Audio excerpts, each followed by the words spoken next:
Okay, look alive, everybody. It's our last hour together, last hour of the week, our last hour of this particular fill-in stint. Mary Matalin is in on Monday and Rush is back on Tuesday, so no pressure, no pressure. Let's make this a great hour.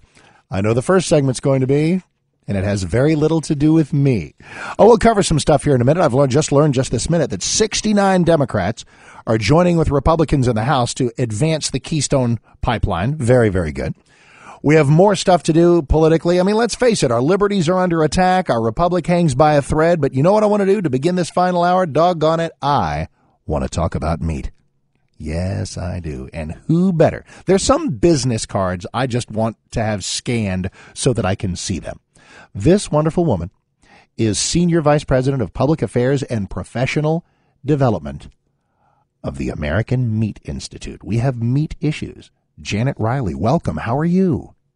Well, I'm great. Thanks for having me on. It's a real honor. I want to talk some pink slime, which is a derisive and horrible term. We shouldn't even call it that. What's the technical term for pink slime?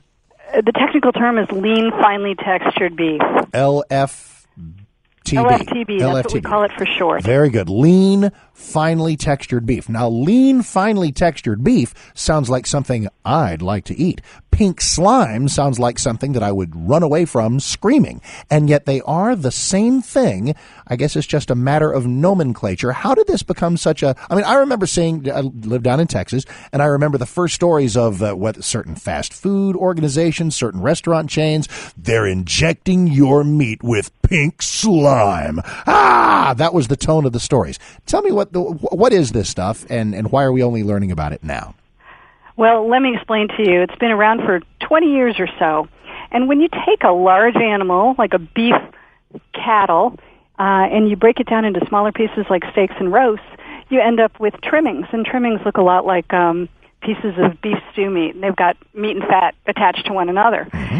And in the old days, it would have required a surgeon's skill to separate the meat from the fat. And it was just too labor-intensive to try to remove the meat. And so for a long time, we actually had to render it just because we couldn't get that meat out. But then somebody came up with a great technology, and what we do is we simply raise the temperature slightly and put it in what looks like a salad spinner or a centrifuge, and the meat liquefies and goes away, and what remains is the lean.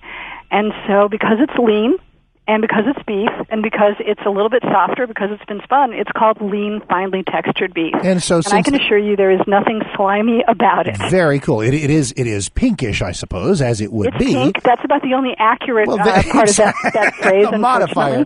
The adjective is the only thing. So, I mean, is there meat and fat in it? Yes, but the centrifuge process, and this is all from a guy named Eldon Roth at Beef Products, Inc., correct? Yeah, there's actually two companies that make it, but Eldon Roth is one of the leaders in it. Mm-hmm. And these companies are now just living a nightmare because of the pink slime stigma. Yeah, it's really been a nightmare. And while the term has been a joke to some, a joke in the social media, people think it's funny to use the term. It's not funny to the 650 people who are now wondering if they're going to have a job in another couple of months. They've been temporarily laid off, and we're worried that could become permanent if we can't get the facts out about this. What has happened is truly a travesty, because when you think about it, what you want to do with an animal, it comes down to fundamental respect for the animal. You want to make sure that you use every piece of meat that's wholesome and fit for consumption. Mm-hmm. And this is absolutely wholesome and fit for consumption.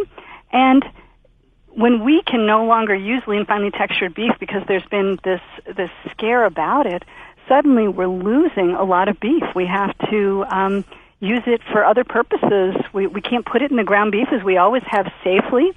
And cattlemen are losing money, consumers are going to pay more, and people are losing their jobs. It's unbelievable. It's really a manufactured scare. And you mentioned that this stuff has been around just forever, and where might we run across it? I know that from McDonald's to Taco Bell, two companies that have a lot of my money over the years, Walmart, Kroger, I mean, this is a widespread occurrence, the use of the... It's commonly used in ground beef, for example, or other processed beef products at low levels like 10 to 15%, because it does have a softer texture because it's been spun in this centrifuge. You're not going to have a product that's made of 100% lean, finely textured beef, but it's certainly included in ground beef, and some of the controversy stemmed from it being used in the school lunch program, but that's because USDA has regulated and inspected the product for 20 years, and they understand that it's a great way to make products leaner. And in this country, we talk all the time about the need to provide lean foods and combat obesity, and this has been a great tool in that effort. Now suddenly, people are rejecting it, but unfortunately, and I respect their ability and their right to make a decision, what I'm concerned about is that they're not making decisions based upon the facts, because we've been overwhelmed by misinformation from some media and in the social media, on Twitter, in the blogosphere. It's been really troubling. If this stuff was not being used 50, 60 years ago, I guess it's because the technology, the centrifuge, the spinning out of the fat part to leave the beef lean and finely textured didn't exist yet. That's right. And it would have required hand trimming, and you literally would have to be a surgeon to separate it, because think about bacon. That's a little bit what this would be like, where you've kind of got the lean running through the fat. And that takes a lot of skill, a lot of knife skills to separate. So it just wasn't cost effective to do it by hand. So this technology was really a great development, and it's unfortunate that now we're being asked to apologize for a great technology. Well, especially I am a mom. And I have kids who eat in the school lunch program every day, and I feel very confident in the ground beef that's served. And I'm sure that that ground beef contains lean, finely textured beef. My next question, especially under these people, comes with an enormous amount of trepidation. What seems to be the government's take on this? What has the Department of Agriculture done about this? Well, the Department of Agriculture has been forceful in saying that this is a safe product. It's a lean, healthy, wholesome product. The Undersecretary for Food Safety, Dr. Elizabeth Hagan, joined several governors in South Dakota a couple of weeks ago, and she was very, very positive and very, very strong in saying this is an appropriate choice, and she detailed the excellent safety record that this product has. So USDA has clearly, they know the most about it because they have so much experience with it, and they have clearly been firm in saying exactly what we've been saying. This is a really good option. Well, we've talked a lot about beef, but since I have you're quite the Renaissance woman on certain food products that I like. Let me make sure that is it a current or a past business card. Have you also served as president of, and I just love the sound of this, the National Hot Dog and Sausage Council? I am proud to hold that title. Which has earned you a bit of a more colloquial title, the Queen of Ween, W-E-I-N. Queen of Ween. That's so cool. Now, what are the days like at the National Hot Dog and Sausage Council? Well, the days are filled with people contacting us to get information about hot dogs, and especially to track down their hometown hot dog. It's really funny when you talk to people about hot dogs, their faces light up, and they feel very strongly about the hot dogs that they were raised on. We spend a lot of time here talking to people who've grown up in Boston, relocated to Florida, and can't find that hot dog that they were raised on, and helping them get what they need. Absolutely. But the crazy month around here is July, because that's National Hot Dog Month, and that's when hot dogs are at their peak in consumption, and interest in the topic it just grows like wildfire. Is July big because July 4th in the middle of baseball season? It's just hot dog centric. Yeah, because hot dogs really are more than a food. They're really kind of a cultural icon. They're a way of life. They are a way of life. And it's for me, my way Janet, of life for 21 years. And for me, every month is hot dog month. Well, listen, if we're about exploding some myths around here, let's explode some myths. Because, when everybody's 12 years old, you'll be in the lunch and go, hey, dude, you know what's in a hot dog? And they'll go through all just unspeakable things that I won't even mention about the certain tolerable levels of just grossness that are allowed in hot dogs. What are those levels, and is that all a myth? And it is so funny. I mean, people always tell me, there's two things you never want to see being made: hot dogs and laws and sausages. Well, the fact is, I live in Washington, and I'm in the hot dog business, so I've had the opportunity to see both being made, and I can tell you, sausage making is a much cleaner process than lawmaking. It's overseen by USDA, and everything that we put in a product has to be on the label.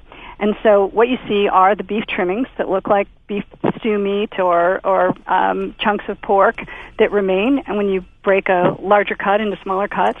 And then there's salt and seasonings and curing ingredients like sodium nitrite.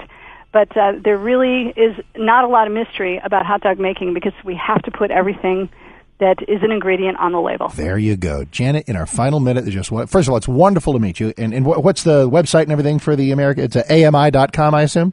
It's meetami.com. Meetami, excuse me. meatami.com. MEAT. We also have meatsafety.org. Very good. And if anyone wants more information on lean, finely textured beef, you just go to meatsafety.org. There's a hot link right there. We have videos, questions and answers, and everything. I'm sorry, there's a hot link right there. But boom, unintentional comedy. Oh, my goodness. Oh, that was unintentional. God. It's like working a club. It's like working a club. There's a hot link right there. That's tremendous. And with that moment, I don't mind asking you this because I'm looking over you. You are just great. And you've apparently served in this sort of PR media spokesperson role for a lot of groups. One of them is the American Healthcare Association. I'm sure that was great. We could talk about that all day. But tell me about this one. Did you at some point serve as media spokesperson for something called the National Solid Waste Management Association? I did indeed. I can only imagine. Those are the people who do the very honorable job of removing the trash from your curb. Oh, that kind of solid waste. That's right. I'm sorry, I was just thinking so digestively in view of the stuff that we've talked about so far. Well, I tell you what, if you've got an organization, Janet is your woman, and right now the American Meat Institute, meatami.com. In fact, there's one other website, one other hot link. Ooh, good times. No, what was the one that you gave? Because I've actually got one from the company that's getting brutalized here. What was meatsafety.org, did you say? That's right. Okay, BPI, Beef Products Inc., Eldon Roth's company, they actually started a website called, I think you'll be in harmony with this, Pink Slime, here it is, pinkslimeIsAMyth.com, pinkslimeIsAMyth.com. Similar That's logic right. on how And it is a myth. Very, very cool. It is wonderful to meet you, Janet. Thank you very, very much. Thanks so much. Have a wonderful Friday. Oh, I will now. Thank you very, very much. All right, it's a hot link. Of course it's a hot link.